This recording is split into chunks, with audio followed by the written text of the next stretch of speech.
आज हम बात करने वाले हैं मुगल भारत में कैसे आए। क्या वे अचानक हमला करने आए थे? क्या उनका असली मकसद भारत पर राज करना था या फिर ये कहानी कुछ और ही थी? आज हम मुगल साम्राज्य को स्टेप बाय स्टेप समझेंगे, एक कहानी की तरह। तो आइए शुरू करते हैं भारत में मुगलों की आगमन की कहानी। दुनिया का इतिहास बताता है कि मुगल सिर्फ भारत के नहीं थे, उनकी जड़ें दो महान विजेताओं से जुड़ी हुई थी। पहला है चंगेज खान, दूसरा है तैमूर। इन दोनों की ब्लड लाइन से पैदा हुए जहीरुद्दीन मोहम्मद बाबर, यानी मुगल खानदान की शुरुआत। बाबर का जन्म फरगाना घाटी 1483 ईस्वी में हुआ, लेकिन उनके जीवन की शुरुआत संघर्षों से भरी हुई थी। छोटी उम्र में ही उनकी गद्दी छिन गई, कभी काबुल, कभी समरकंद और कभी युद्ध। बाबर की जिंदगी एक संघर्षमय कहानी थी, लेकिन उन्हें एक बात पता थी कि असली ताकत मिल सकती है भारत में। अब सवाल उठता है कि भारत ही क्यों? कारण बहुत साफ थे। भारत उस टाइम पर बहुत अमीर था। सोना, चांदी, उपजाऊ जमीन और मसाले, दुनिया का सबसे धनी क्षेत्र। और दूसरा है, भारत में राजनीतिक अस्थिरता थी। दिल्ली सुल्तान इब्राहिम लोदी सिर्फ अपने ही अमीरों में फेमस नहीं था, बहुत लोग उससे नाराज थे और यही बाबर के लिए एक मौका था। और तीसरा पॉइंट यह है, काबुल में टिकना मुश्किल था। बाबर के आसपास के क्षेत्र हमेशा युद्ध करते रहते थे। बाबर को एक स्थायी सुरक्षित साम्राज्य चाहिए था। यही कारण था कि बाबर भारत आना चाहता था। लेकिन बाबर सीधे भारत आकर राजा नहीं बन सकता था। उन्हें भारत में बहुत कुछ बड़ा करना था।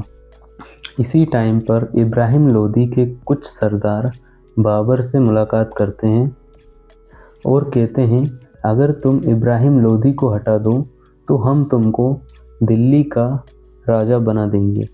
और ये बाबर के लिए बड़ा मौका था। 1504 में उसने काबुल पर कब्जा कर लिया था और अब उसकी नज़रें भारत पर थी।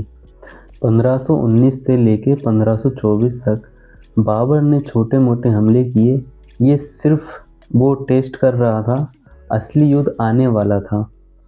21 अप्रैल 1526 पानीपत का युद्ध। एक तरफ इब्राहिम लोदी की 1 लाख से ज़्यादा सेना, दूसरी तरफ बाबर की सिर्फ 12,000 सेना। लेकिन फ़र्क क्या था? टेक्नोलॉजी और टेक्निक। बाबर की सेना के पास थे तोपें, बंदूकें, घुड़सवार, तुर्की युद्ध तकनीक, जबकि इब्राहिम लोदी की सेना पारंपरिक थी। और दिल्ली का तख्त खाली हो गया और यहीं से मुगल साम्राज्य की नींव आधिकारिक रूप से रखी गई। बहुत सारे लोग ये सोचते हैं कि बाबर भारत को लूटने आया था, लेकिन सच ये है कि बाबर बार बार कह रहा था कि मैं भारत में एक स्थायी राज्य बनाऊंगा। उनके पास कई सारे कारण थे। भारत में उर्वर ज़मीन, बड़े शहर जैसे आगरा, दिल्ली, लाहौर और व्यापार से भारी आय। और बाबर को भविष्य सुरक्षित दिख रहा था भारत में। भारत जीतने के बाद बाबर ने ये नहीं सोचा था कि इतने सारे दुश्मन सामने आएंगे। जैसे मेवाड़ के राणा सांगा, एक महान योद्धा जिनकी सेना राजपूतों की शान थी। अफगान सरदार जो लोदी वंश को वापस लाना चाहते थे। बंगाल और बिहार के शासक जिन्हें बाबर का दिल्ली बैठना पसंद नहीं था। यानी बाबर को भारत जीतने के लिए कई सारे युद्ध लड़ने पड़े। 1527 में बाबर और राणा सांगा के बीच खानवा का युद्ध। ये युद्ध डिसाइड करेगा कि भारत में कौन शासन करेगा। राजपूत वीरता, साहस और सम्मान का प्रतीक थे। बाबर की सेना आधुनिक हथियारों से लैस थी। लास्ट में बाबर जीत गया और यहीं से मुगल साम्राज्य स्थिर हो गया। अब बाबर के सामने कोई भी बड़ा विरोधी नहीं बचा था। मुगलों के भारत में बसने के कई सारे कारण थे। पहला है भारत की संपन्नता, सोना, अनाज, व्यापार, खेती और सब कुछ थी और कला, जिसमें मुगलों ने संगीत, साहित्य, वास्तुकला में खास रुचि ली। तीसरा है उज़्बेकिस्तान की कड़क सर्दी और कठिन जीवन, जिसके कंपैरिजन में भारत का जीवन आसान था। बाबर की मौत 1530 में हुई, लेकिन उन्होंने अपने बेटे हुमायूं के लिए एक बड़ी जिम्मेदारी छोड़ के गए, और वो है एक नया साम्राज्य। जिसके बाद अकबर आए, जिन्होंने मुगलों को स्थायी तौर पर शक्तिशाली बना दिया।